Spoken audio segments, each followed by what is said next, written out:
Hey folks, welcome to week 3. So this week we're going to talk about sources, do some homework on sources, and then, we start writing your first essay, your first major essay. So we're done with the personal statement. If you're still getting that in, get that in, right? I'll get you feedback and points. So let's take a look at this week. You have a short quiz on sources. Just take that. I just sort of want to preview where you're at. This should take you about 10 minutes. Then you have a short homework on evaluating sources. So I give you a bunch of complicated and complex sources, right? From Twitter to Wikipedia to the Christian Science Monitor to some content farms. So your job is to go through these and in 50 to 100 words tell us, are these reliable sources? What's the purpose? Is the purpose to sell you something or is it to inform you? Are these authorities? So go through those sources. I give you a reading called the CRAP reading evaluation list. Use that to really nail down what these sources are, because they're all some of them are really confusing sources.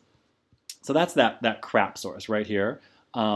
C, is it current, right? Is it recently published? R, is reliable. A, is it an authority? P, what is the purpose of the source, right? To misinform, to sell, to educate, right? A source can have many purposes.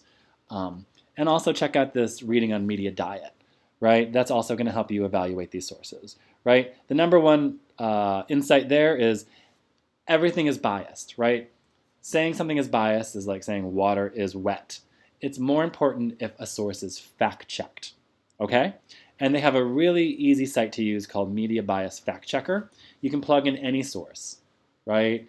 USA Today, Seattle Times, and it will tell you how fact-checked it is. It's a pretty good place to start for fact-checking or understanding, well, how fact-checked is something. Okay, so that's the sources quiz and the evaluating sources homework. Then I have a discussion. This is where we're going to do a lot of writing. Our topic for this next paper is music therapy.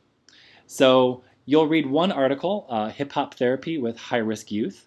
So click on that. This is a type of music therapy, right? Using the genre, the style, the mode of hip hop. So see how these writers explain music therapy, what the goals of music therapy are. This one is done with school counselors.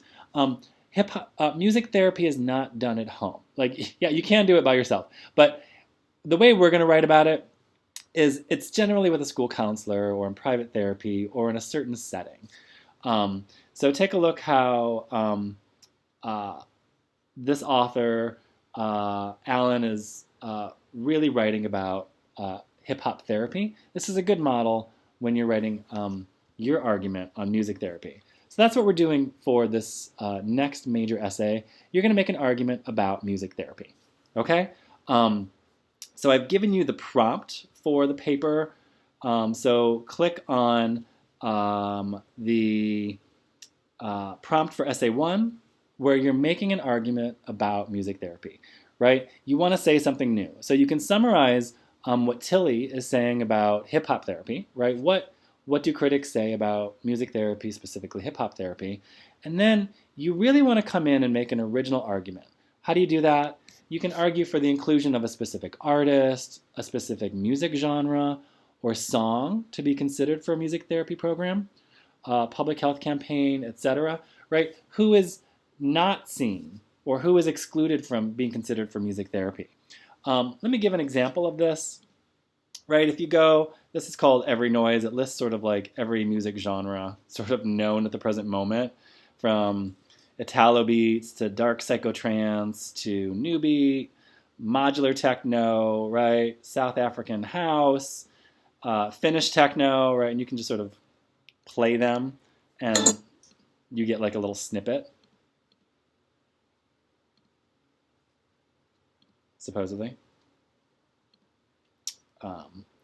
Yeah, I think my browser is just overwhelmed at the moment. But if you click on these, it should play a snippet of the sound. So, yeah. But, I don't think Australian techno is generally considered for music therapy, or garage house, or Chicago house, right? Does that make sense? Like, it's usually the conversation revolves around hip hop therapy or classical music, like very like specific genres. So you could come in from this approach, right, in making your argument. Um, so yeah, and in our discussion this week, right, you'll go through, summarize the reading on hip hop therapy, um, name a current song or album or genre that you think could be used for this, and then give a tentative claim, right? What do you think could add to this topic? What do you think is missing? Um, so I think a really easy way to do that, and I give you a reading on 6 types of claims.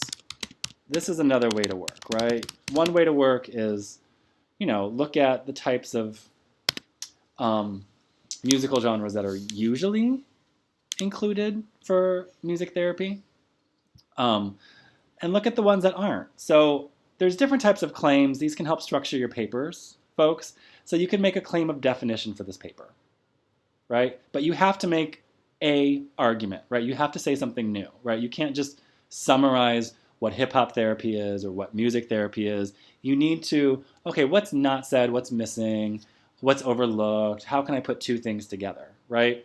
So again, I want to look at Australian techno as music therapy. I'm like, okay, what are your reasons for doing so, right? I want to look at Beyonce for music therapy, to help with girl self-esteem. Okay, that sounds like a valid argument. So look through these different claims.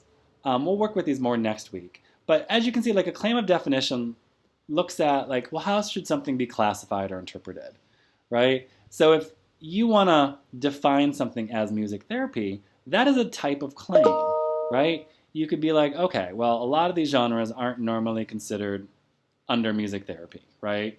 Like drum and bass, Eurobeat, float house, like like a J-core, like a lot of these just aren't. Why aren't they considered? Could you make an argument like K-pop, right? Like, well, maybe that they should be considered. And then you have to have reasons why, right? They have to hit a specific health outcome.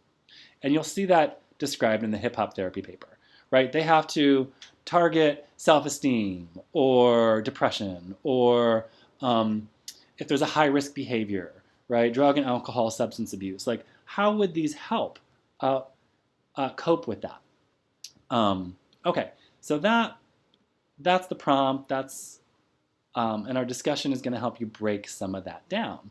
And again, these types of claims can really help you, right? You can make a claim of value, right? If you want to talk about new age music, right, which is not often seen as music therapy, I've seen next to nothing written on that. If you want to talk about, new age as being valuable for music therapy, that's a claim of value. If you want to make a claim of policy, right, like, oh, I think the Seattle School District should, as an educational policy, include hip hop therapy at the 6 through 12 level, right? That's a claim of policy. You're making a really unique claim there. And then you just need to back up why, right? Like, well, what reasons do you have? What song or artists are you going to use? Does that make sense? You have to back up your claim and prove it. You'll quote from a song or an album, and you'll quote from a critic or writer. So a great source that we have this week is the Hip Hop Therapy article. Use that, right? That's a great source to include in your essay, right? Very credible source. And if you want to bring in more sources, great. But these types of claims and angles should really help you start thinking about, well, what kind of argument or angle do I want to take? So take a look at those. Those are going to help you make a specific or unique or new type of claim.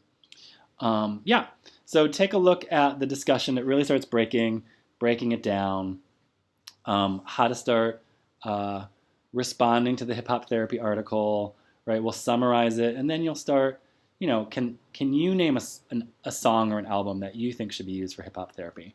And I give you some examples here.